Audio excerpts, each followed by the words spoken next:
I can remember in the freezing cold of Dehradun, 4 in the morning, 5 in the morning, waking up to watch Federer, the Australian Open, surrounded by heaters and covered up in blankets. There was a small black and white TV on top of a cupboard, and I was watching the match. Mama's watching her match, so no one is going to disturb her. Like my vision on Roger is sharp, and then when the other guy is serving, I can't really look clearly there. Yeah. If he's winning, then I won't move. But if he's losing, then I tend to get out of the room and I try to like change the energy a little bit. And I will watch it whether I have friends around me or not.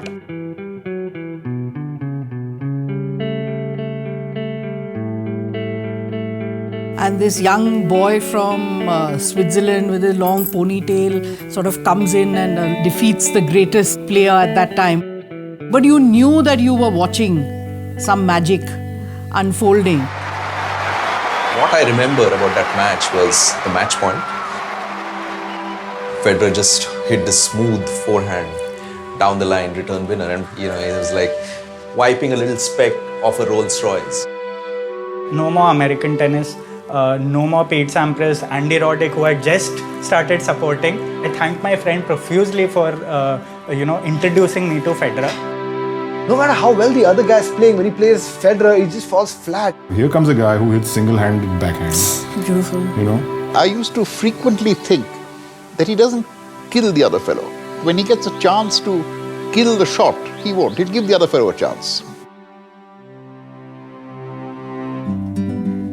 I had this huge poster of Federer in my room. Even after I realized that I'm not going to become a professional sports person, I continued to, idolize him in so many ways. There was a time when I started dressing like Federer. I started trying to grow my hair, wear the band. In college, I used to wear the Nike band, which he still wears. He's very popular for that. People used to think I was crazy. No wonder I had no friends then.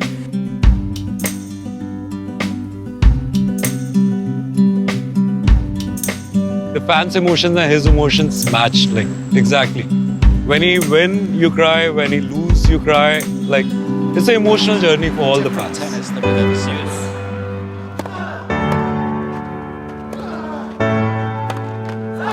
There's a new man at the head of men's tennis.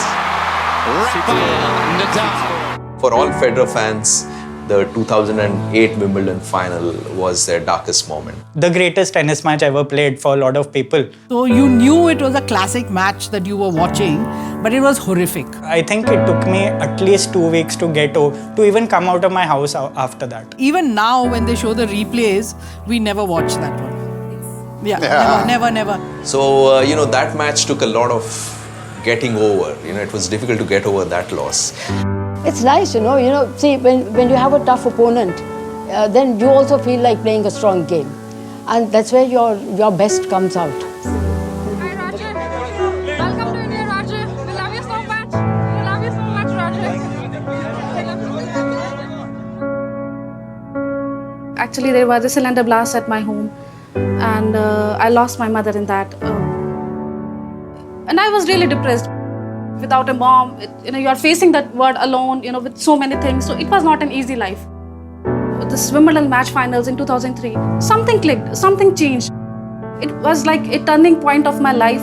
That gave me a ray of hope, a reason to live, to watch him more and more. So that was the most beautiful experience that I had in my life, and that changed my life completely. I wasn't a person used to change, so this whole culture shock of being in Bombay coincided with me escaping into a universe where Federer was winning.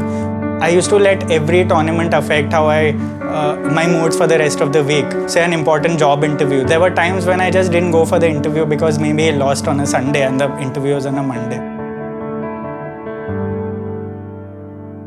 So this was in Delhi. There was the whole IPTL league that they had started. Of course, when he came on court, I forgot everything about being pregnant. And I think we'd been sort of trying to feel the baby kick. I remember taking his hand and I put it on my tummy at that point. And then I sat down and then she kicked.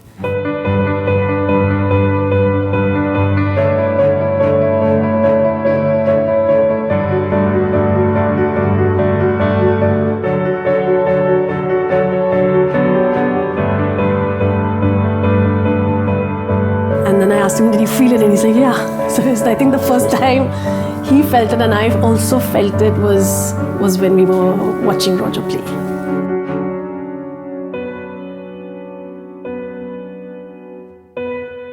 My mother was a very dynamic personality and she was really into Federer, and through her, she sort of got the whole family involved. So her grandchildren, the house help, everyone became a Federer fan.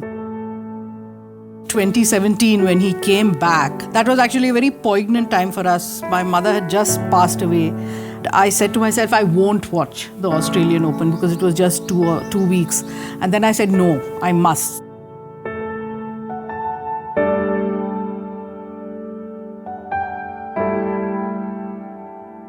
I would watch the match then when he was not doing well, because it was a 5-setter against Nadal.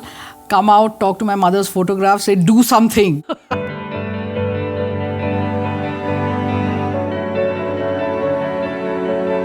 Then when he won, it was fantastic. I mean, he was all tears, so much. He really cried. Oh, he's going to get emotional again, isn't he, Roger? They say, oh, he cries. I'm like, yeah, well, so do I and so do you. And if you don't cry, then you're an idiot. How happy he must have been inside for himself and also for his family. So, he cries and then I cry. And it's going to be a very sad day the day he decides to hang up his racket, because I don't think there's anyone to fill his place. If I think about that day, I find myself tearing up most of the time. It will be a tough day for all your fans. It will be a tough loss for everyone. But you've given us so many good moments that we'll remember you always. The kind of man he is, he could do so much more as a human being. So that's the phase of Federer's life I'm looking forward to. What will this great man do now?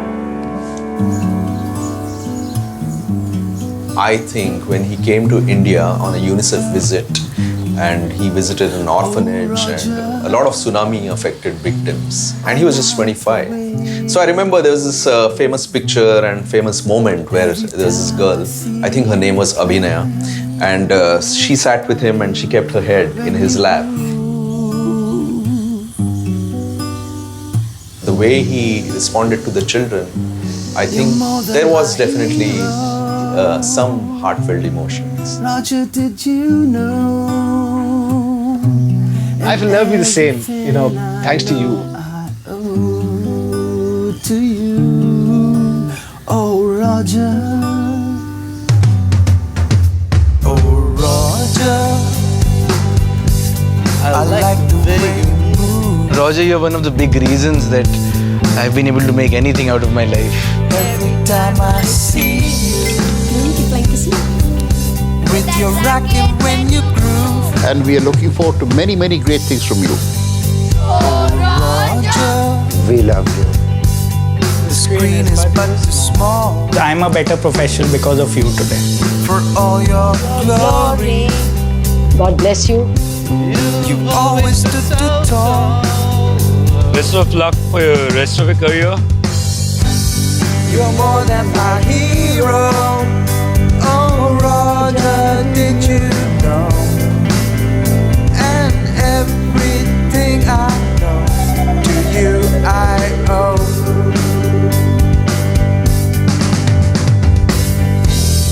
And I could count on you to make me see the light. Please learn how to fix a bath. And even when you lost, for me you always won the fight. So Roger, I may be just a fool,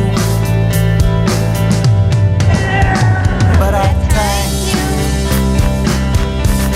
for being such a Jew. I just can't wait to meet you. This is from all the fans you've made along the way, all the lives that you've made better to this day. Oh Roger, oh Roger. Roger Federer, the magician. We love you. You're more than my hero. You are an ideal for each one of us.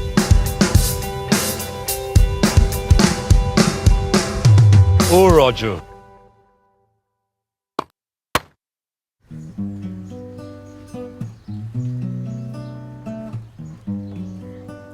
Oh, Roger,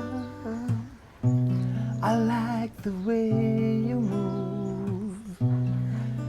Every time I see you play with your And I once met Roger Federer at MSLTA, and one time he told us all about his childhood, and he said one time when I was playing tennis with my friend, he wanted to leave tennis, but he said he still continued tennis, and that's how he became a star. to you. Oh, Roger.